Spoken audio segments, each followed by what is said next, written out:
Hi everybody, in this lesson I want to show you how you can figure out the note names for any fret on any string on the guitar using octaves. So in order to do this, you need to start somewhere on a string where you do know the notes. So if you don't know the notes on the heavy two strings, for example, string 6 and string 5, then click on the link at the bottom of this video and that'll open up it'll take you to a PDF document that shows you the notes on the heavy two strings. Once you know that, you can use octaves to find your other notes. For example, if I play the note on the 5th fret of string 6, the heavy string, that is an A. And again, if you don't know that, you can check the chart, click on that PDF link, and that'll open up the document. That is an A. If you know that, then you can use your basic power chord shape, but skip a string. And that is your first octave, meaning 8 notes away, and it's also the same letter name. So if that's an A, you go 2 frets up, like a power chord, and skip a string. And those 2 notes are both A's, the one on the 5th fret, 6th string, and the note on the 7th fret of the 4th string. A and A. So let's do another one. If I go to the 3rd fret on the heavy string, I have a G note. If you know that, then you can do the same, using the same process. Go up 2 frets higher to the power chord shape on the next string, and then skip a string, and those are both G's. So by doing that, by learning all the notes on the heavy string using the chart, you also really know all the notes on the 4th string, or you can figure them out using this octave method. Okay, and if you go to the 5th string, you can do the same thing. If you learn the notes on the 5th string using that chart, 5th fret, for example, on the 5th string is a D. So once you know that, you use the same process. There's my D. I'm going to go up 2 frets higher on the next string, and that'll be a power chord.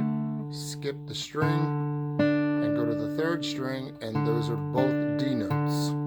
D, 8 notes away, or 8 letters away, is another D, and those are octaves apart. So if I know my note on, for example, fret 8 of the 5th string, it's F. Once you memorize that, do the power chord, skip a string, and you have 2 F's. So that really will take care of your 4 heavy strings just by knowing the bottom 2. Now to get to your 2 thin strings, the process is very similar. I'm back to my A where I started on string 6. I'm going to find my octave by using my power chord shape and skipping a string. Now once I know that that's A and that's A, I can replace this A with my first finger, and then do the system again where I'm going to skip 2 frets, but I have to go 1 more. That's the only difference. I'm going 1 extra fret with my little finger, and I'm changing strings again, the same as I did before, and that is the next octave. So the shape is that 3 frets apart instead of 2 frets apart. So if this is A, then this is A on the 10th fret, 2nd string. So it started with this A, there's my octave, and from there, there's another octave using that shape. That's 2 octaves or 3 different octaves of A notes. Same thing again with starting on the 5th string. There's my D on fret 5, 5th string. I'll do my power chord, skip a string. Those are both D's, octaves apart. And then from the higher D, do the extra fret with the 4th finger and skip the string. And that gives me another D on the 10th fret, 1st string. So those are all D's as well. So by knowing the notes on the bottom 2 strings, meaning the 2 heavy ones, you can literally figure out any note on the neck. Those are all, those are all D's, those are all G's, and so on. Get used to that shape. And that shape, those 2 shapes come in handy for West Montgomery, George Benson style jazz licks.